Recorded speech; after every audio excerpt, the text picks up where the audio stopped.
Hello दोस्तों, मैं विकास आप सभी को स्वागत करता हूं और एक नया और एक इंटरेस्टिंग क्लास को। ठीक है, तो आज के क्लास में हम डिस्कस करेंगे कि साइकोलॉजी ऑफ थिंकिंग यानी सोच के लेकर क्या विचार है उसके बारे में हम डिटेल डिस्कस करेंगे। तो दोस्तों, आज का क्लास शुरू करने से पहले बस हम ये सोचना चाहिए कि हमारा सोच कैसा है, पॉजिटिव है या नेगेटिव है, यानी हम कैसे सोचते हैं। ठीक है, हमारा सोच क्रिएटिव है या क्रिटिकल है। ठीक है, तो ये सारा क्वेश्चन का आंसर आज के क्लास में हमको मिल जाएगा। ठीक है, तो चलिए आज का क्लास शुरू करते हैं। सो व्हाट इज थिंकिंग, सोच क्या है? सोच ये है कि when mind is talking with itself is thinking. जो हमारा मन अपने आप बात करता है उसको हम बोलते हैं थिंकिंग। यानी हम कुछ भी करते हैं हमारा मन में कुछ ना कुछ चलता रहता है, तो उसी को हम बोलते हैं हम थिंकिंग या thought. So it includes visualisations, imagination and using symbols. जब भी हम कुछ सोचते हैं तो किसके ऊपर बेस करता है? विजुअलाइजेशन को लेकर, इमेजिनेशन को लेकर और सिंबल्स को लेकर। यानी हम कुछ ना कुछ कल्पना करते हैं या कुछ इमेज हमारा दिमाग में क्रिएट कर देते हैं। ठीक है, सपोज अगर हम क्या नेट के लिए तैयार कर रहे हैं या सीटेट के लिए तैयार कर रहे हैं, तो हम सोच लेते हैं कि कैसा पेपर आएगा। ठीक है, कैसा जो एग्जाम हॉल में हम एग्जाम देंगे तो कैसा माहौल रहेगा, उसके लिए हमारा दिमाग कुछ ना कुछ क्रिएट कर। अगर एग्जाम में मेरा क्लियर नहीं हुआ, अगर मेरा आसपास दोस्त का अगर क्लियर हो जाएगा तो मैं कैसे ये सिचुएशन फेस करूंगा। मतलब हम कितना कितना कितना सोच ले, है ना।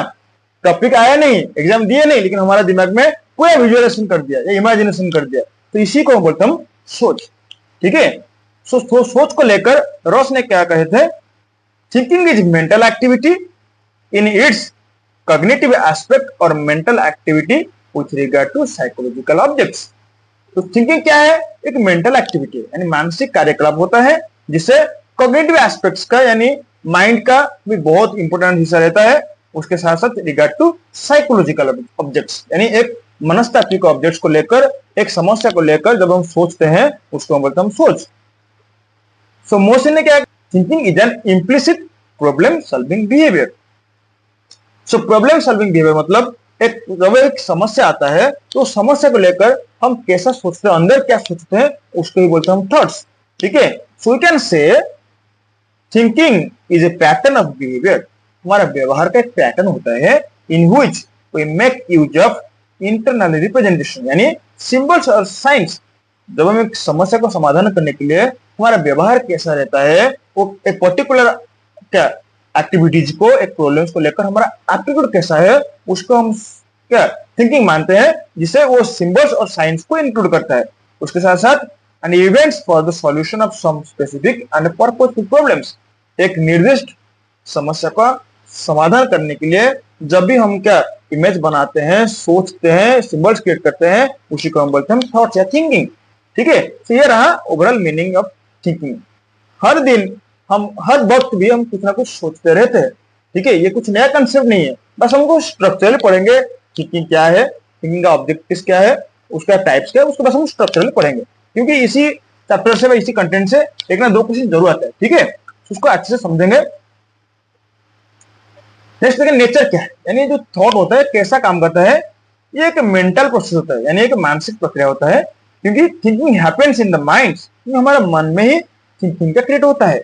It is how we use ideas and memories, यानी हम कैसा हमारा दिमाग को इस्तेमाल कर रहे हैं और मेमोरी को यानी हमारा जो स्मृति शक्ति को किसी दिशा में हम यूज कर रहे हैं, उसको बोलते हैं हम मेंटल प्रोसेस। नेक्स्ट ये रहेगा गोल ओरिएंटेड, यानी एक निर्दिष्ट एम के ऊपर वो काम करता है। यानी we think to solve problems, make decisions और understand things of a particular problem और कॉज। क्योंकि सोच ऐसा वैसा नहीं होता है, एक पर्टिकुलर टॉपिक को लेकर, पर्टिकुलर प्रॉब्लम्स को लेकर हमारा अंदर कुछ ना कुछ सोच चलता रहता है। ठीक है, क्योंकि हमारा दिमाग ऐसे जब भी कुछ ब्लैंक रहेगा कुछ ना कुछ सोच जरूर आएगा। ठीक है, इसीलिए बहुत बड़े बड़े एक्सपर्ट ने हमेशा कहे हैं कि दिमाग को हर एक काम में कुछ ना कुछ काम में लगाओ। अगर ब्लैंक रहेगा, क्योंकि blank mind is home of the शैतान, हम बोलते हैं ना शैतान का घर होता है। जब भी हम पूरा ब्लैंक रहता है, कुछ भी नहीं सोचता है, तो नेगेटिव थॉट्स हमारा दिमाग में चले आते हैं। इसीलिए हमेशा पॉजिटिव रहना चाहिए और कुछ ना कुछ क्रिएटिव दिशा में सोचना चाहिए। ठीक है, क्योंकि हमारा जैसे सोच रहेगा हमारा व्यवहार भी इस हिसाब से होगा। ठीक है, जैसे हम सोचते हैं वैसे हम दिखाते हैं। ठीक है, so symbolic and it is abstract. So how is thinking? Thinking is symbolic and abstract, यानी we use words, science and images to represent ideas mentally. हम कुछ ना कुछ सिंबल्स, साइंस, ये सबको यूज करके हम एक एब्स्ट्रैक्ट थिंकिंग बना देते हैं। ये होगा तो मतलब हुआ नहीं, इसके बारे में हम सोच रहे हैं, कुछ ऑब्जेक्ट्स को लेकर, कुछ सिंबल्स को यूज करके, कुछ साइंस को लेकर, ठीक है। ये रहा symbolic and abstract. Next it is organised and logical. Thinking कैसा होता है? Good thinking follows a proper order and reasoning. जब एक सही सोच होता है, एक स्ट्रक्चरल वे में, एक ऑर्गेनाइज वे में एक लेवल को फॉलो करता है और रीजनिंग को भी फॉलो करता है। क्योंकि जब भी हम मानते हैं कि और कितना अच्छा सोच है इसका, कैसा मान लेते हैं, तो उसका थॉट एक स्ट्रक्चरल होता है, एक ऑर्गेनाइज वे में होता है, ठीक है। उनका थॉट का भी उसमें रीजन होता है। वो ऐसे बकवास नहीं करते हैं कि ये हुआ तो मैं कुछ नहीं सुनूंगा, ऐसे नहीं होता है। वो पर्टिकुलर रीजन है क्यों ऐसा हुआ, अगर ये हुआ तो क्या हो सकता है, इसी हिसाब से उनका थॉट का एक स्ट्रक्चर होता है, एक ऑर्गेनाइज होता है, ठीक है। And it is personal and creativity, यानी ये एक लोगों से दूसरे लोग तक अलग अलग होता है, क्योंकि सभी का सोच एक जैसा नहीं होता है, ठीक है। अगर सभी एक जैसे सोचेंगे तो हमारा देश बदल जाएगा, राज्य बदल जाएगा, सब कुछ सही हो जाएगा, ऐसे नहीं होता है। अगर ऐसे हुआ तो इतना क्राइम भी हमारी सोसाइटी में नहीं दिखने मिलता था, ठीक है। इसीलिए हमारा जो सोच होता है वो पर्सनल होता है, यानी व्यक्ति केंद्रित होता है और क्रिएटिव होता है। Everyone thinks differently and can generate new ideas. हर एक बच्चों का, हर एक लोग का सोच अलग होता है, हाँ। And it is continuous process, सोच हमेशा चलता ही रहता है, ठीक है। Thinking goes on constantly even when we are not aware of it. जब हमको पता ही नहीं होता है लेकिन हम सोचते ही रहते हैं, है ना। मतलब पता नहीं क्या क्या सोचते हैं, बोलते हैं ना कि मैंने ऐसे नहीं, वो लगता है कि बहुत कुछ सोच रहे हैं लेकिन कुछ नहीं चलता है, ठीक है। इसे ऑब्जर्व कर लेते हैं, ठीक है, क्योंकि ये कंटिन्यूअस प्रोसेस है, चलता ही रहता है। And it is based on experience, अनुभूति केंद्रित होता है, यानी past knowledge and experience shape our way of thinking. हमारा पास्ट नॉलेज, क्या क्या हम किए थे, उसका वो नॉलेज, वो एक्सपीरियंस हमारा सोच को और एक स्टेप आगे बढ़ाता है, ठीक है। तो ये रहा उसका नेचर ऑफ थिंकिंग। नेक्स्ट देखते हैं कि एलिमेंट्स ऑफ थॉट, वो जो सोच होता है किसके ऊपर बना हुआ, ठीक है। जैसे कि लैंग्वेज के लेकर सोचते हैं, यानी words helps us express and organise our thoughts clearly. अगर वर्ड्स नहीं रहेगा, लैंग्वेज नहीं रहेगा, how can we create such thoughts, हम एक्सप्रेस नहीं कर पाएंगे ना। तो एक्सप्रेस करने के लिए थॉट्स को हमको लैंग्वेज चाहिए और लैंग्वेज फॉर्मेशन के लिए हमको वर्ड्स चाहिए। सो इसलिए लैंग्वेज भी एक एलिमेंट होता है थॉट का। नेक्स्ट है इमेजेस, यानी when we use mental pictures to imagine और रिमेम्बरिंग थिंग्स। हम कुछ ना कुछ दिमाग में कुछ पिक्चर बना देते हैं, ये हुआ तो मैं जब भी क्या दीपावली आएगा तो मैं ऐसे सेलिब्रेट करूंगा, ओके, ऐसे पटाखा फुटाऊंगा। ये जो जितना सारा सोच है ना, तो उसी के ऊपर एक इमेजिनेशन क्रिएट कर लेता है, उसी के ऊपर सोचने लगते हैं। नेक्स्ट सिंबल्स, यानी science, numbers and maths represents ideas. Loss को लेकर हम सोचते हैं कि क्या ये एडिशन होता है, इक्वल टू, ओके। क्या कुछ हार्ट दिख देते हैं तो हम सोचते हैं कि अरे ये प्यार का है, मतलब एक प्यार का सिंबल है ना। तो ये मतलब कुछ सिंबल्स को भी हम मानते हैं, या साइंस को मान लेते हैं एक सोच का एक एलिमेंट्स। मतलब सोच कैसे बनता है, कुछ ऑब्जेक्ट्स को लेकर, सिंबल्स को लेकर, ठीक है, कुछ लैंग्वेजेस को लेकर, ये तो वही है और क्या। नेक्स्ट कंसेप्ट्स, कुछ कॉन्सेप्ट को मान लेते हैं, जैसे grouping ideas into categorise like animals, vehicle etcetera.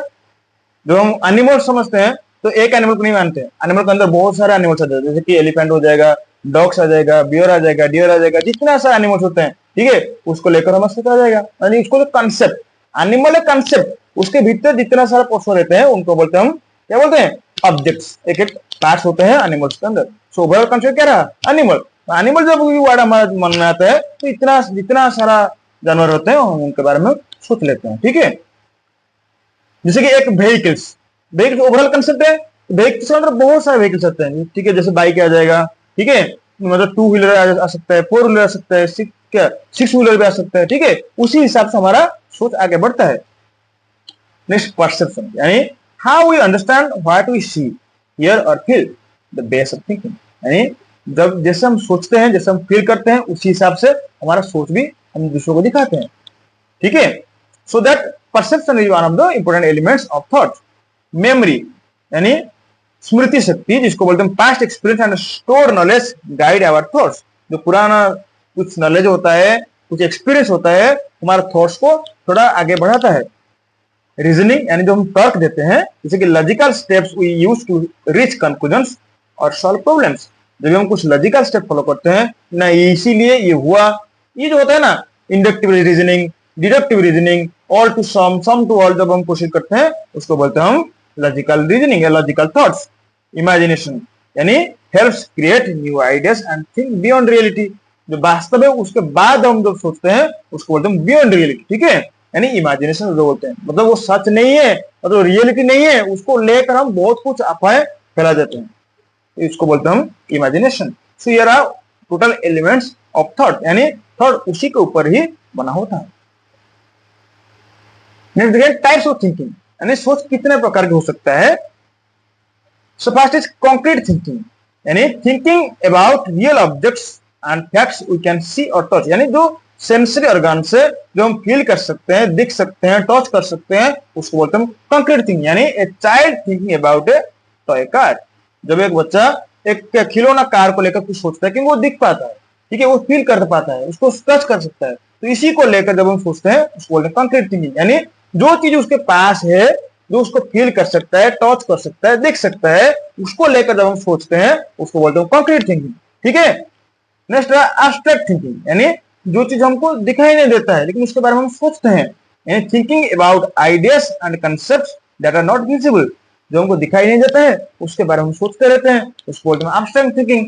यानी थिंकिंग अबाउट फ्रीडम और लव, एक एग्जाम्पल ले सकते हैं, यानी आजादी में अगर मिलेगा तो मैं क्या क्या कर सकता हूँ, मुझे अगर क्या मुक्त कर दिया जाएगा तो मैं क्या क्या नहीं कर सकता हूँ, ये जो सोच होता है, अगर दिया जाएगा, अगर हुआ तो, ठीक है, ये जो जितना सा कंसेप्ट ना एब्स्ट्रैक्ट थिंकिंग को लेकर। ठीक है, नेक्स्ट है क्रिटिकल थिंकिंग, यानी एनालिटिकल थिंकिंग उसको मान सकते हैं, examining facts carefully before making decisions, कुछ डिसीजन लेने से पहले, ओके, कुछ जजमेंट देने से पहले हम कुछ ना कुछ सोचते हैं। ठीक है, अगर मैंने ये बोल दिया तो क्या हो सकता है, ठीक है, उसको एनालिसिस करेंगे छोटे छोटे पार्ट में, इसको बोलते हैं हम क्रिटिकल थिंकिंग।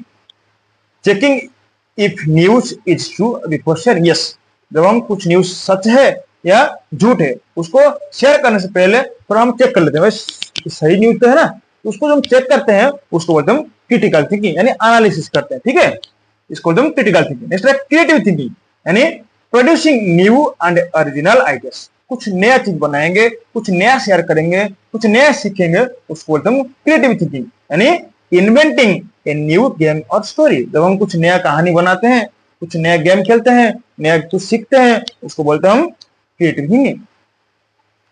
और क्या है लॉजिकल थिंकिंग, जब हम कुछ तर्क देते हैं या हमारा जब सोच रीजनिंग के ऊपर बनता है व उसी के ऊपर आधार होता है, उसको बोलते हैं हम लॉजिकल थिंकिंग या रीजनिंग बोलते हैं।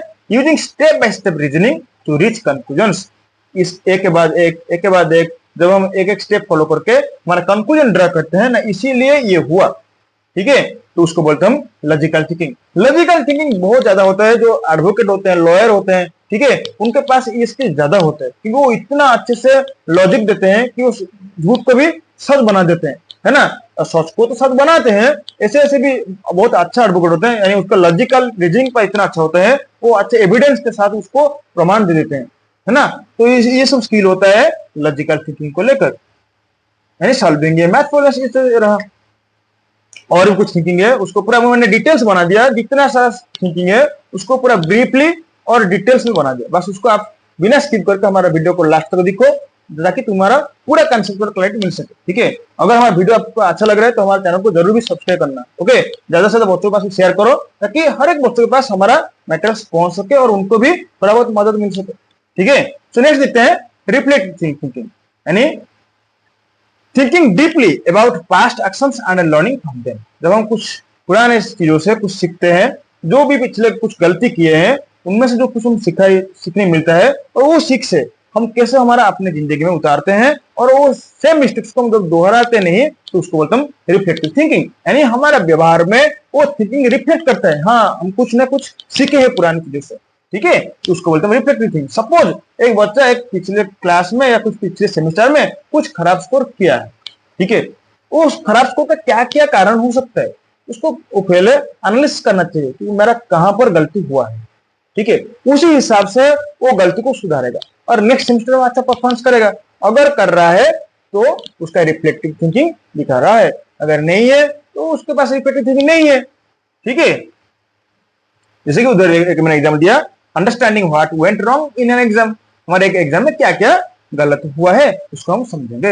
ये रहा रिफ्लेक्टिव थिंकिंग। डाइवर्जेंट थिंकिंग, इसे ये तो बहुत इंपॉर्टेंट कंसेप्ट है, इसे एक ना दो क्वेश्चन जरूरत है। ठीक है, जैसे कि thinking in many different directions to find new ideas, जैसे कि हम ब्रेनस्टॉर्मिंग आइडियाज मान सकते हैं। फॉर एग्जांपल्स, जैसे हम बोल सकते हैं कि what are the characteristics of a good teacher, एक अच्छा शिक्षक का क्या क्या कैरेक्टरिस्टिक्स या क्या क्या गुण हो सकता है। जब हम बच्चों को ये क्वेश्चन पूछते हैं तो बहुत सारा आंसर्स मिलता है। ठीक है, मिनिमम तो 10 से 15 आंसर जरूर मिल जाएगा। ये जो आंसर होता है ना, बहुत सारे आंसर, यानी डाइवर्जेंट, डाइवर्सिफाइड, उसको बोलते हैं divergent thinking. Next convergent thinking, यानी bringing ideas together to find one correct answer, यानी जो मल्टीपल चॉइस क्वेश्चन होता है ना, बस एक ही आंसर रहेगा, हमारा सभी सोच आएगा एक ही पॉइंट में, बस उसका आंसर निकलेगा। इसको एकदम concrete sorry convergent thinking. Divergent जो कि ब्रॉडर होता है और बहुत सारे डाइवर्सिफाइड होता है, उसको बोलते हैं डाइवर्जेंट थिंकिंग। कन्वर्जेंट यानी सभी सोच को मिलाकर एक ही पॉइंट में हम जब एक सोल्यूशन निकालते हैं, उसको बोलते हैं हम क्या, कन्वर्जेंट थिंकिंग, जो कि मल्टीपल चॉइस क्वेश्चन वाला हम बहुत अच्छा एग्जाम्पल हो सकता है, क्योंकि एक ही आंसर होते हैं ना, हम सभी कुछ सोचते हैं एक ही आंसर निकालते हैं, उसको बोलते हैं कन्वर्जेंट थिंकिंग। नेक्स्ट है इंडक्टिव थिंकिंग, यानी moving from specific examples to the general rules, जो हम एक से लेकर बहुत को जाते हैं, उसको बोलते हैं इंडक्टिव रीजनिंग। यानी अगर हम ले सकते हैं कि Ram is a man, Ram is mortar, Hari is mortar, Sita is mortar. Okay, ऐसे जब हम एक के बाद एक आगे चलेंगे तो लास्ट में हम बोल सकते हैं ऑल मैन आर मोर्टल। ठीक है, तो ये क्या रहा ना, इंडक्टिव, मतलब स्पेसिफिक टू जनरल जा रहे हैं। ठीक है, सो नेक्स्ट डिडक्टिव थिंकिंग, यानी applying a general rule to specific case, जब हम एक जनरल टू स्पेसिफिक करते हैं, मतलब ठीक उसका उल्टा था, किसका, इंडक्टिव रीजनिंग का। हम उधर क्या करते थे कि सम टू ऑल जाते थे, इधर ऑल टू सम आएंगे। ठीक है, यानी सभी क्या, all man are mortal, Ram is a man, so that Ram is a mortal. ठीक है, ये रहा डिडक्टिव थिंकिंग। सो ये रहा पूरा का पूरा टाइप्स ऑफ थिंकिंग। नेक्स्ट देखते हैं कि डेवलपमेंट ऑफ थिंकिंग, कैसे सोच बढ़ता है। ओके, बस कैसे सोच का प्रगतिशील होता है, विकास होता है। जैसे कि adequacy of knowledge and experience, जो हमारे पास ज्यादा नॉलेज हो जाता है और एक्सपीरियंस हो जाता है, हमारा सोच भी उसी हिसाब से आगे बढ़ता है। Adequate motivations and definiteness of the aim, जो हमारा एक निर्दिष्ट एम रहता है और हमारे पास ज्यादा मोटिवेशन होता है, तो हमारा सोच भी उसी हिसाब से आगे बूस्ट अप होता है। ठीक है, एडेक्वेट फ्रीडम एंड फ्लेक्सिबिलिटी, जब हमको ज्यादा फ्रीडम मिलता है, फ्लेक्सिबिलिटी मिलता है, तो हमारा सोच भी उसी हिसाब से आगे बढ़ता है। ठीक है, क्योंकि अगर हम फ्लेक्सिबिलिटी नहीं प्रोवाइड करेंगे या हम फ्रीडम नहीं देंगे, तो बच्चों का क्या होगा कि उनका डेवलपमेंट थोड़ा बहुत थॉट्स का रुक जाएगा, तो वो आगे लिमिटेशन कर दिया ना कि बस तुम इतना सोच सकते हो, आगे नहीं कर सकते हो। तो अगर हम उसको फ्रीडम नहीं देंगे तो आगे नहीं बढ़ सकते। ठीक है, तो फ्रीडम और flexibility required for to strengthen thoughts. Next incubations, intelligence and wisdoms, proper development of concept and language, adequacy of, जो हम डिस्कशन किए उसका बस एक सिंपल एक्सप्रेशन दिया गया है। जैसे कि adequacy of knowledge, adequate motivation and definite aims, जो मैंने बोला उसको बस इधर एक्सप्लेन किया गया। ठीक है, adequate freedom and flexibility, inclusion जैसे इधर दिया गया है कि गिविंग आइडियाज सम रेस्ट और time helps them mature and becomes clear, थोड़ा बहुत उनको समय देना चाहिए। ओके, समय के हिसाब से उनका सोच भी धीरे धीरे से आगे बढ़ेगा और बेहतरी होगा। ठीक है, उसको बोलते हैं इंक्यूबेशन, यानी विद एज विद लेवल हमारा थॉट्स आगे डेवलप होता है। इंटेलिजेंस एंड विजडम, यानी उसका बुद्धि और ज्ञान भी उसको सोच को बढ़ाने में भी मदद करता है। Proper development of concept and languages, जब हम एक कंसेप्ट को लेकर हमारा प्रॉपर क्लैरिटी होता है और लैंग्वेज को डेवलपमेंट भी सही होता है, उसी हिसाब से हमारा भी थॉट्स भी कुशल होता है।